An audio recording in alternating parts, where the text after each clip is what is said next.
welcome to Bowls 360. This week we look at the results of round 14 in the First Division in the Metro area. Let's have a look. First up, we'll look at the Premier League. We'll go to the first game there. The results: Osborne Park, the only away winners this week in the Premier League. They had a very good win at Cardinia by 31 shots. And we saw on Friday how much of a good record Cardinia had against Osborne Park at home, and Osborne Park have belted that out of the park with 31 shots there. Very good result for them. Not so good for Cardinia, as we'll see when we go to the ladder. Cambridge 6-2 winners over Sorrento, and a bit of a struggle, a tight battle really there over 87-84 at Sorrento at home. And Matt Lawley, they got the job done by 15 shots over Doubleview, 7 points to 1. And at Bassendean, probably did what most people thought they would do. 8-0 winners is a good result for them, and quite a big margin courtesy of one particular rink. A big 28-shot winners there to Wayne Nielsen, but Bassendean, very useful 8 points to 0 there to Safety Bay. Of course, the other game in Premier League will be played on Friday night. That is South Perth versus Manning. That will be a very, very good game to go and see. I would encourage anyone to head out to South Perth and watch that match. Let's look at the ladder. Mount Lawley unchanged at the top, still 21 points clear of second spot, which is back to Bassendean. Courtesy of their 8 points has shot them back into second spot in the ladder, up 3 positions. Also with 8 wins and 6 losses, Cambridge and Osborne Park. Osborne Park with their 7-1 win go up 2 spots to 4th. We can see in 5th and 6th there, Manning South Perth. They of course haven't played, so there will be some positional changes there, you'd think, depending on results. In 7th spot, Doubleview stay the same. They look to have put a bit of a gap with Sorrento in 8th and Cardinia in 9th. You'd think Doubleview are probably safe from relegation. There are 32 points left in the season, 4 rounds of course, and next week we'll go through who each side plays coming up in the lead up to the finals, but you'd think Doubleview's probably done enough there to hold on. The battle is between Sorrento and Cardinia, and every point they get is vital. As we saw on the weekend, Sorrento getting the 2 points lifts them out of 9th, 1 point clear of Cardi in 9th, Sorrento in 8th, Cardinia in 9th, and Safety Bay, they look almost certain to go down. We quickly now at the skippers. Daniel Torella, with his rink win on the weekend, maintains his 1-win lead over teammates Corey Besant, Ben Leggett on 11 wins. All the skippers there in that list all won on the weekend, except for Warren Holt and Justin Opie. Of course, they play on Friday night. They could each win, I suppose, and move up the ladder. That's the Premier League skippers at the moment. We look at White. The results first: Osborne Park 1-shot winners over Vic Park 6-2, a tight tussle there. Coburn away winners travelling to Manning. They win by 5 shots there, 6 points to 2.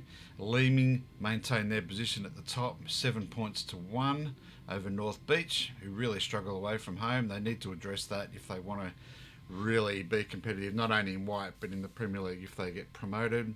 Joondalup, massive score there, 101 shots, 7 points to 1 over Mosman Park. And the battle of the bottoms, or as such you would call it, the battle of the beef. Bassendean 6.5 points over Gosnells 1.5 points. Bassendean remain on the bottom of the ladder with that, but of course catch up a few points on their other 4 or 5 bottom teams. As we turn the ladder, Leeming maintain their spot in first, as do Joondalup in second with their respective wins. Coburn move up a spot into third. North Beach drop back a spot into fourth. Osborne Park, like their Premier League comrades, jump up 2 spots into fifth. Manning and Mozzies drop back a spot. Vic Park, Gosnells, Bassendean unchanged, but the points there in White, wow, what a congestion. 29.5 points, 29 points between top and bottom. If we go back to the Premier League, there's 21 points between first and second.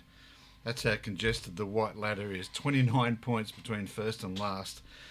So really, if you can pick who's going to play finals there, who's going to get demoted there, good luck to you. It's almost like pitting the lottery, I think. Let's look at the skippers. Carl Vandersloot maintains his position at the top there with 9 wins and 5 losses. There's a few there with 9 wins. Paul Smith, Lisa Featherby, Jeremy Thomas.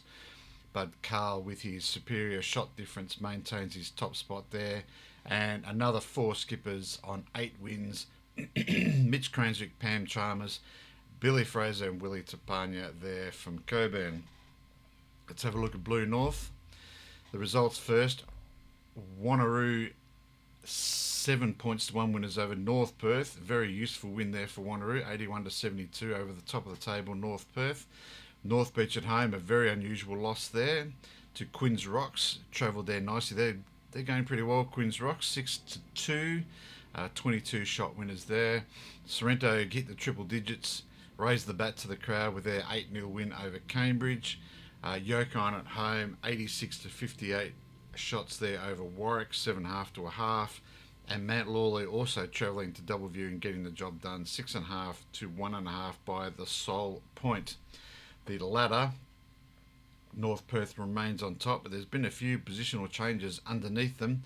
Sorrento, Wanneroo, Quinns Rocks and Mount Lawley all shift up positions, courtesy of Cambridge, who went from 2nd to 6th after that horrible 8-0 loss. Warwick in 7th, dropped back a couple of spots as well. Yokine, North Beach and Doubleview still make up the bottom 3. Their points as well is quite congested, especially between 1st and 7th, 68 to 56. That's only 12 points between North Perth and Warwick. So again, like One White, any position there in the top 7 is up for grabs. You'd think the bottom 3 are probably decided. Yokine still could leap a spot into 7th spot. We'll see. The next week or two is going to tell us a lot more in that division. The skippers now, Shane Smith, another big win on the weekend. He's having a ripping season, 12 wins and 1 loss there, plus 165. Well done, Shane. You're flying at the moment. Kingsley Tosser at Wanneroo in 2nd. Brian Lettingham, David Anderson, David Dunstan equal 3rd there with 9 wins. And interestingly, North Perth sitting on top of the table, but their best skipper, Marcus Mertz, they're in 7th spot on the skippers table. Probably just shows how evenly spread they are across their 4 rinks. Finally, let's look at Blue South. Go through the results. The big game and top of the table clash between Kalamunda and Cardinia went Kalamunda's way by 13 shots, 6 points to 2. Unbelievable scoreline there against Billy Bransby. Hadn't lost a game until this one. He'd lost by he only got 6 shots for the day. Still, Kalamunda were able to cover that and get the job done. The next game, Rockingham travelled to Warnborough, 7 points to 1 there. Good win to Rockingham away from home. Coburn at home, 97 to 64 over Thornley, 7.5 to 1/2. Wilton also bringing up the triple figures there, raising the bat over Forestfield by 31 shots, 7 points to 1.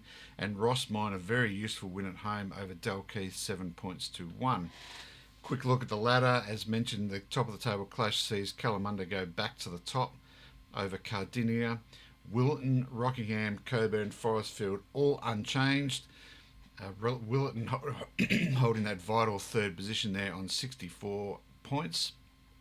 It's starting to spread out there a bit though in the Blue South table.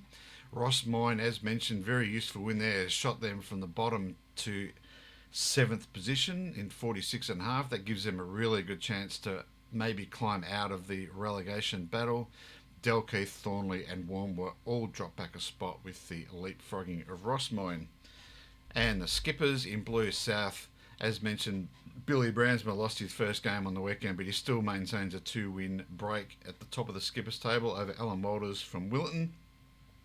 Bruce Edwards and Steve Sahoy on 9 and a host of others there on 8 wins. Alrighty, that's it for today. Thank you all once again for tuning in. Don't forget to like and subscribe. And with no Premier League this weekend, we'll have a quick look at the one Premier League fixture on Friday night and also the remaining games and see if we can do some sort of predictor going forward. See you all then. Bye.